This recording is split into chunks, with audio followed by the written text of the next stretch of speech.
রাধে রাধে বলো, রাধে রাধে বলো, শ্যামা শ্যামা বলো, শ্যামা শ্যামা বলো, রাধে রাধে বলো, রাধে রাধে বলো, শ্যামা শ্যামা বলো, শ্যামা শ্যামা বলো।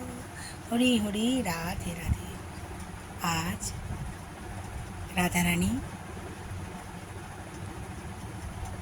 আমাকে ফুল দিয়েছেন, সবাইকে আশীর্বাদ করেছেন। নিরামিষ কেক নিবেদন করেছি, দর্শন করুন। বিষ্ণুপুরের চকবাজারের ওখানে একটি দোকান থেকে আমি নিয়ে আসি, খুব সুন্দর সুন্দর ডিজাইনের কেক পাওয়া যায়। হরি হরি রাধে রাধে। ভালো থাকবেন বন্ধুরা। গোবিন্দের যখন যা ইচ্ছে হয়, রাধারানীর যখন যা ইচ্ছে হয়, আমাকে দিয়ে সেবা করিয়ে নেয়। এটা খুব সত্যি কথা।